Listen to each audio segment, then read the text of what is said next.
Welcome to Education Today. I'm Taylor Eastlick. And I'm Kayla Spencer at West Shamokin High School in the Armstrong School District.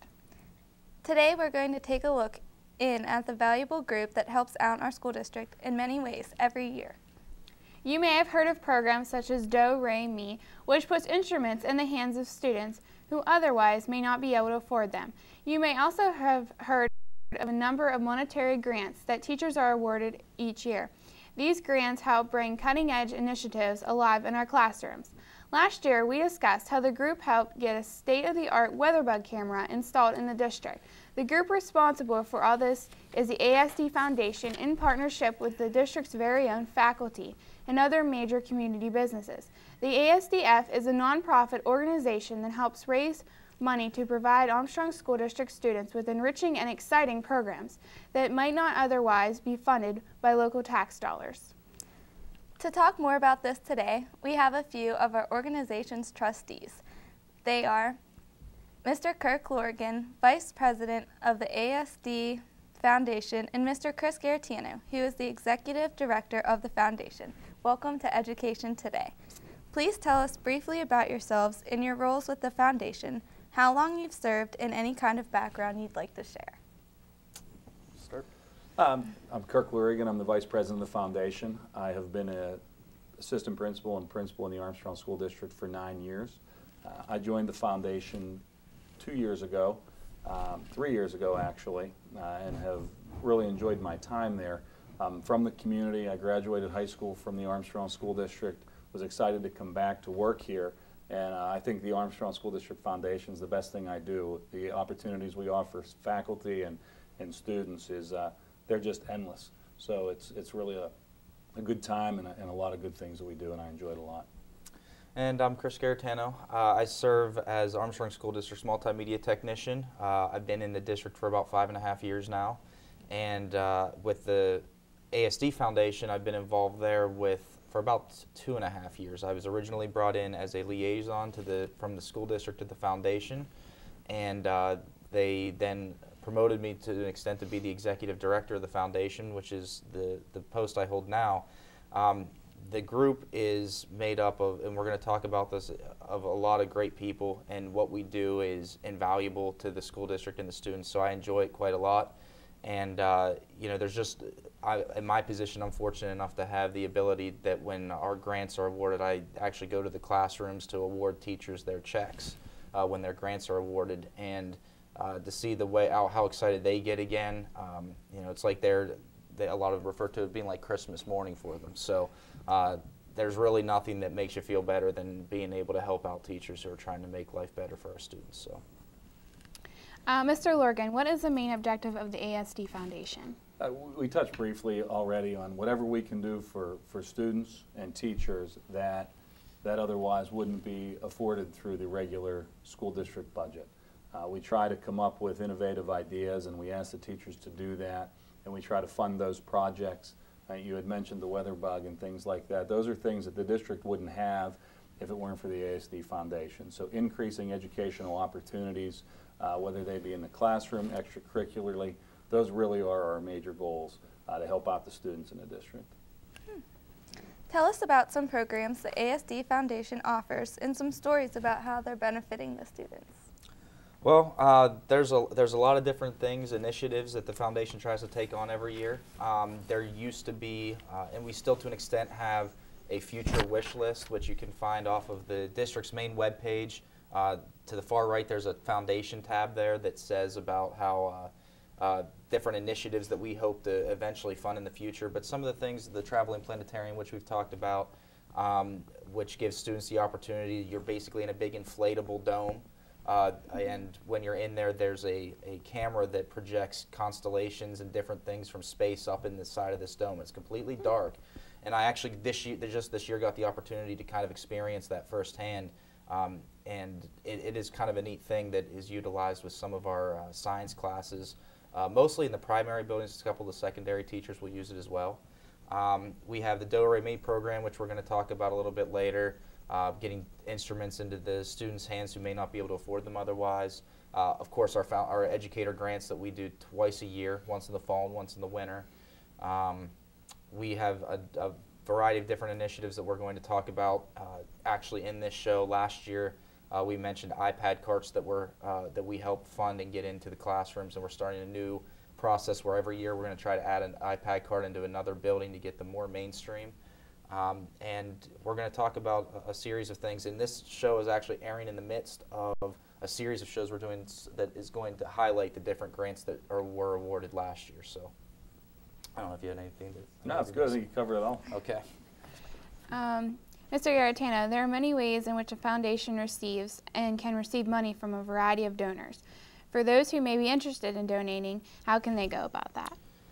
There are a few different ways that you can go about it. Primarily what normally happens is anybody who wishes to donate money normally contacts myself, and they just say, you know, I want to donate money, and they can appoint that to a certain thing. If they say, I would like this money to go into the educator grant monies that we send out, then we do it. Then we just allocate that money and make sure it's used that way. We've had a couple of different people come to us and want to offer scholarships, and they'd like us to handle that for them. So they'll come to us and donate money basically to the foundation that we then allocate to whoever might win these scholarships at the end of the year. And there we also have off of our webpage, we have a PayPal button. So anybody, students, faculty, staff, anybody who wishes to donate money from the community could click on that button, donate through PayPal, which makes life a little bit simpler for everybody. And then just recently we had Aaron Stanley, was a former graduate of Armstrong School District, and he came to us and asked, he wanted to do a 50-miler, I think they call it a JFK 50-miler, which was a 50-mile run in Maryland, and all the money he made from that he wanted to donate to the foundation. So there are a variety of different ways that people can do that. Primarily you want to contact myself at Catania Junior High School, either by mail or by email or phone number. All of my information is located at the ASD Foundation's website.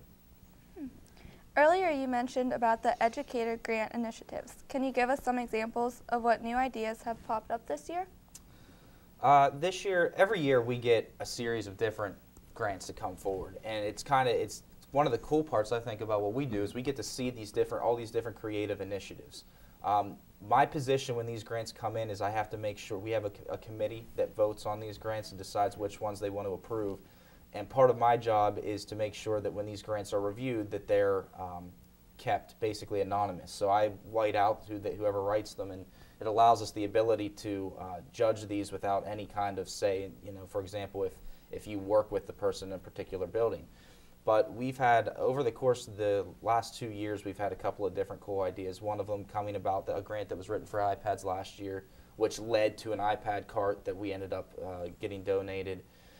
Some other things, and again, like I mentioned, we're going to be highlighting these both in the previous weeks leading up to this show and weeks afterwards. A variety of different things, including driving simulators at West Shamokin High School. I'm sure you guys may have experienced that or maybe even noticed that last spring. So there's a lot of different creative ideas that are out there, and you know, nothing is ever off the table. We have a variety of different monies that we get or that we have donated to us, and some of them have to be used in certain ways. So what I try to strive to teachers is, if you have an idea, submit it. You know, don't be afraid to take a chance, because there have been projects funded that may otherwise, you know, they may not have thought were something that would be considered. So, and the foundation will piggyback as well. If we really like the grant, we'll add money to it if we think that it's a program that is worth funding for the district. And we've done that more than once through the past few years. One of which was the TV studio at West Shamokin High School, that we felt that it was worth doubling the grant in order to fund it to be a little more student-friendly for all of you. So. And this year alone, we awarded 12 grants, and we'd like to see the number get higher as far as grants that are submitted, but we awarded 12 total grants this year, and the money that we have, our total for the 10, this has been about 10 years, I think the foundation's been in existence now, is over $106,000 and benefiting over 16,500 students. And that doesn't even really take into consideration how many students really are affected by it, because there's some of these grants that are awarded that the teachers are able to continue to use their supplies from the grants and continue to use it for classes in the future. And as new classes come in, more students are affected. So this is just first-year students affected by these grants, and that's kind of a cool thing. And later on, we're going to just briefly mention EITC funds, and those are basically money that gets awarded to us or donated to us by different organizations, companies in particular.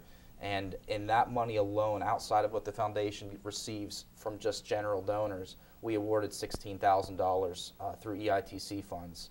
And like I said, we'll mention that a little bit later to explain to the people what that is. So, for those who may be wondering, generally, what requirements or restrictions are in place when teachers apply for these grants? There really are no restrictions.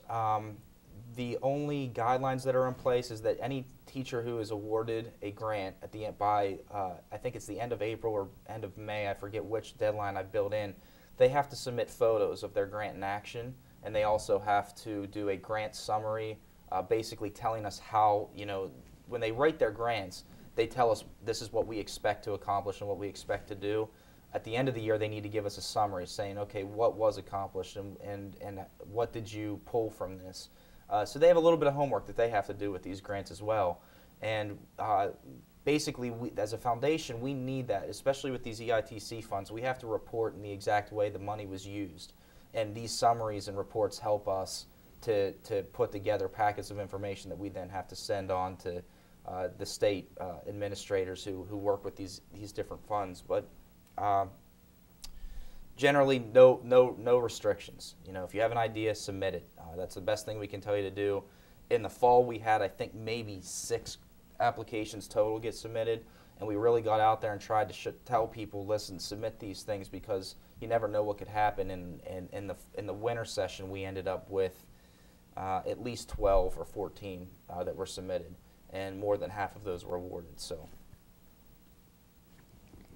I understand the foundation has an all-volunteer board of trustees. Who serves on the board? The board is consisted of, as you mentioned, all volunteer boards. We have current educators in the Armstrong School District. We have retired educators from the Armstrong School District, and several members who are either current or former business owners or work for large businesses in our community. For example, Clem Rosenberger works for F&M Bank, who's one of our largest supporters. Autumn Vorp-Seiler works and runs F&M Northwest Bank out by McDonald's up there at Franklin Village Mall. Lisa Lambert is our president. She has students who her children graduated from Katanning High School, and she's been devoted to the ASD Foundation for as long as I can remember. But there are several of us who are educators within the current district. We have elementary teachers, secondary teachers, principals at all levels, and Mr. Garetano as well as the executive director. Mr. Lorgan, last year we discussed how the weather bug was installed at West Shamokin. Although you are now at Katanning Junior High, do you have any new insight as to how that equipment is used in its first full year? Well, the classroom where we have a lot of that installed is in Mrs. Reisinger's classroom, Karen Reisinger at West Shamokin High School. Karen is an outstanding educator. She's always been one of the best, I think, at teaching science. And she utilizes it in her daily routine in her classroom. There is a curriculum for kindergarten through 12th grade that is out there that comes along with the weather bug. So any teachers who would like to use it have access to that. And I also know that I've seen it a few times on KDKA, given positive press to West Shamokin High School in the school district. But really, the bolts of it are getting used in the classroom. Mrs. Reisinger uses it for, you know, meteorology, understanding weather patterns, and then tying it into science. But the beauty of WeatherBug is that it can be used cross-curricularly, where math, science, social studies, any of those courses can get involved and pull information from that, and it really does help build allow a wide range of activities. The ASD Foundation holds an annual golf outing. What are some of the details concerning this event? The golf outing this year is going to be held June 7th at Katanning Country Club. They have been a gracious host for us for the past few years. The the opportunity, four-man scramble. It's a fundraiser, one of our biggest fundraisers of the year that we have outside of the EITC program. It's a really fun day that we have. We offer brunch and then a dinner afterwards, 18 holes of golf, and it's a really fun day that we put together. Mm-hmm. And you know, for all the information for our golf outings now updated and up on our website.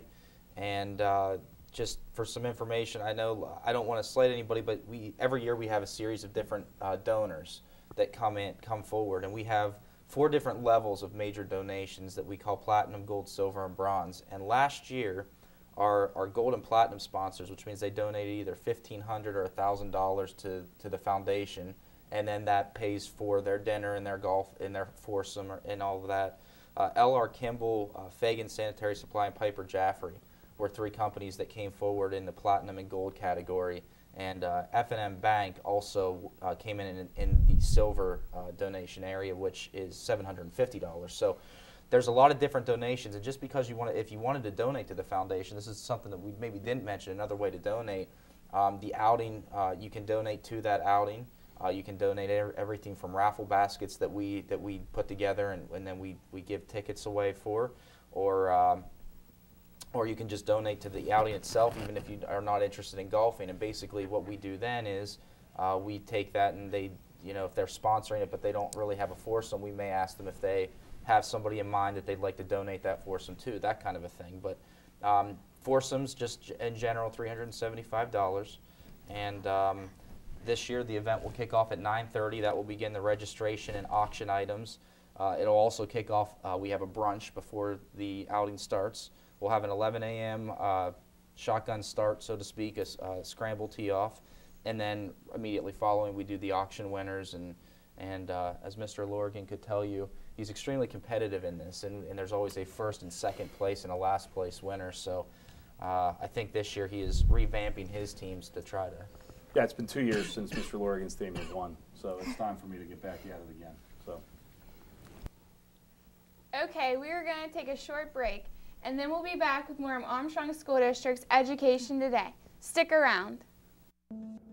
Before I came to IUP, I had no idea what college would be like, or what role I would play, or where I'd be in the future.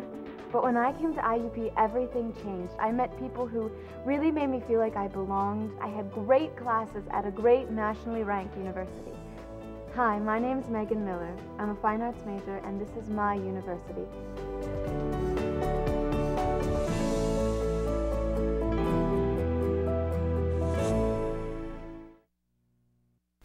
We're back with Armstrong School District's Education Today. For the past 2 weeks, we've been talking about grants that teachers were awarded last year for their classroom. Tonight, we are talking with the group that makes those opportunities possible, the ASD Foundation. It seems every year the ASD Foundation takes on another new project. What is new this year? Every year we do take on some big things, and we create other opportunities for students.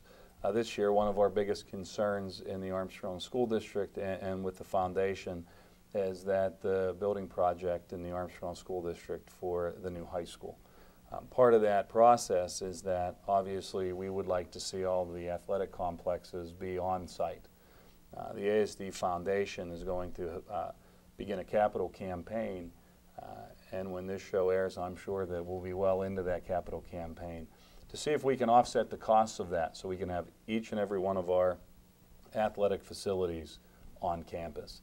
So right now, that's a really big focus of the ASD Foundations to raise money to accomplish those goals. What is the objective of this campaign?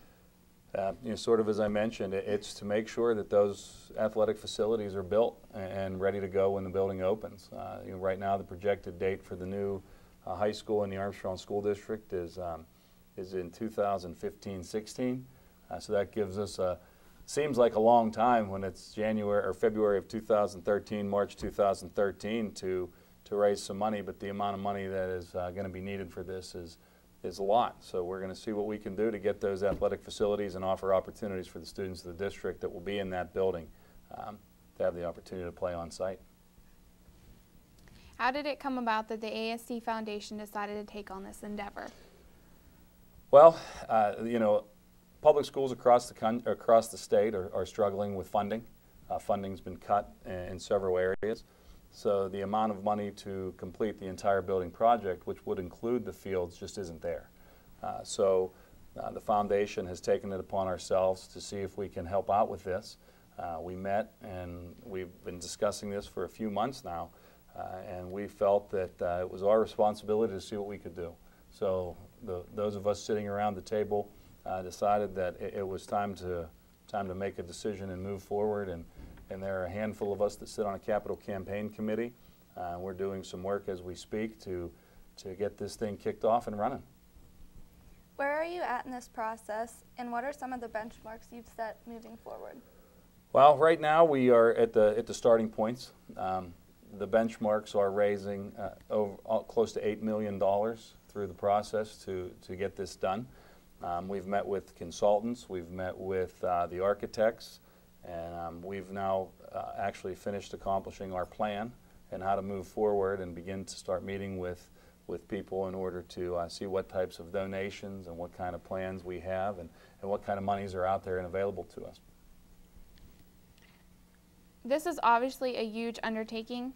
Have you set certain goals for this process? We have, and the goals are to accomplish it all.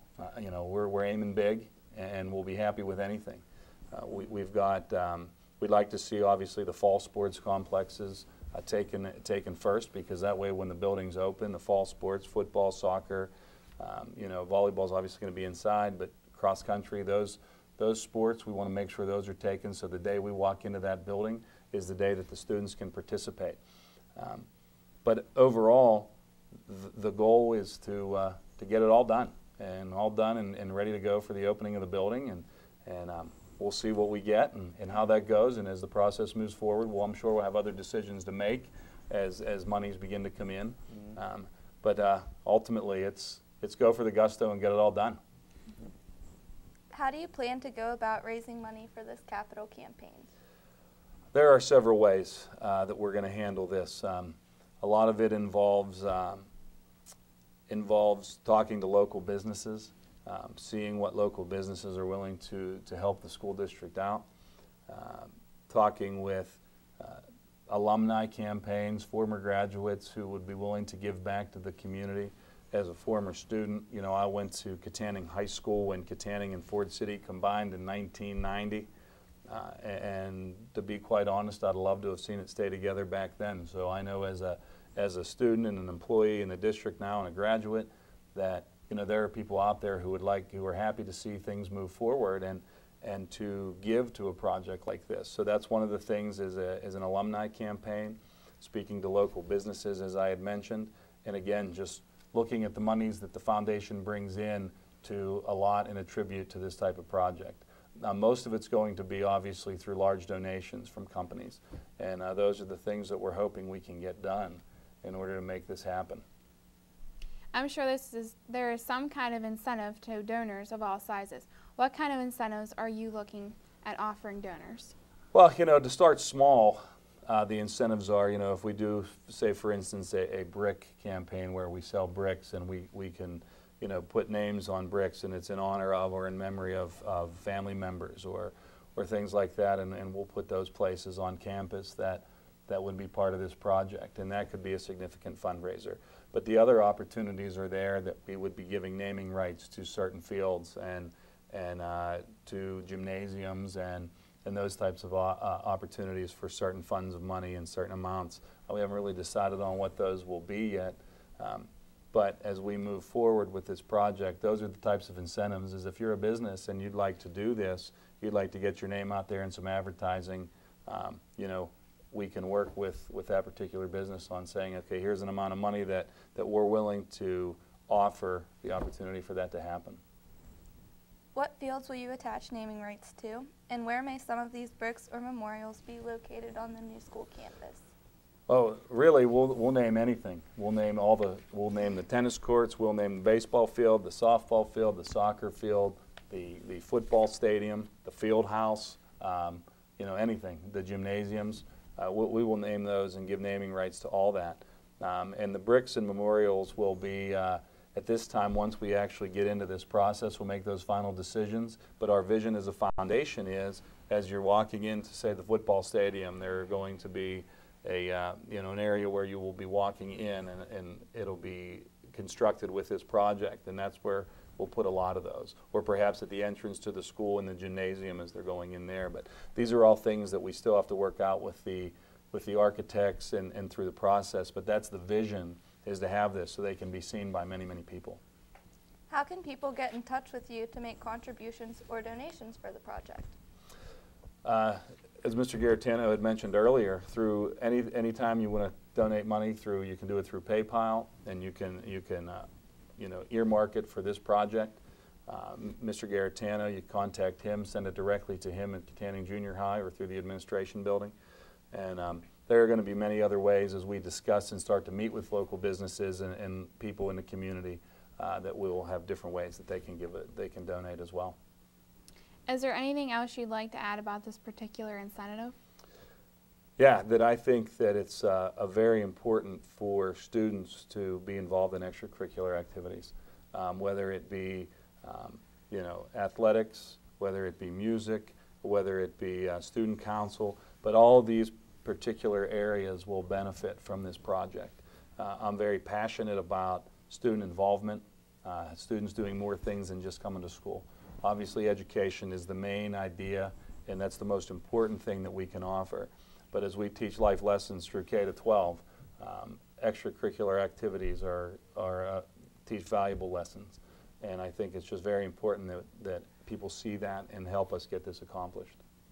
You know, to kind of piggyback off of that, both Mr. Lorgan and I played and were very active in extracurricular activities when we were in high schools, and I think we both can speak to, and probably as students yourselves, you probably can speak to whether it's a play or the band or choruses or you're playing on the football team or the softball team. All of these things kind of builds kind of a camaraderie, you know, among the students, and gives you that sense of involvement. And I think that's even going to be more important now.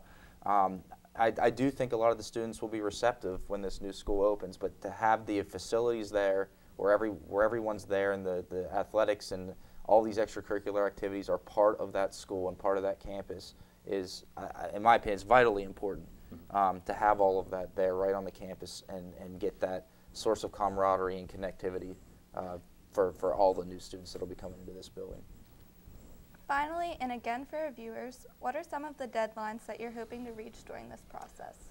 Well, the school's set to open for the 2015-16 school year, so we would have to have a significant amount of money in the immediate future and in the near future in order to say, let's move forward with this project. We just can't finally say, okay, well, we've got money on 2015, let's have it. So it's going to have to be within the next few months that we begin to see a lot of progress in this in order to move forward with it. That's our show for tonight. Every year, the ASD Foundation gives our students more and more reasons to look forward to going to school so that they can take advantage of these great opportunities. We'd like to thank our guests, Mr. Lorgan and Mr. Garatano of the ASD Foundation, and for being on the show. We'd also like to thank all of the Foundation's donors, individuals, retired teachers, companies, big and small, because the ASD Foundation lives by donations. And we also need to thank our film crew. Today we had West Shamokin High School students led by teacher Mrs. Karen Coulter. Please join us again next week for another look at the Armstrong School District. DVD copies for this and all of the Education Today programming can be requested by contacting Chris Garatano at Katanning Junior High School or visiting the website for updated news and information about the district. Have a great week.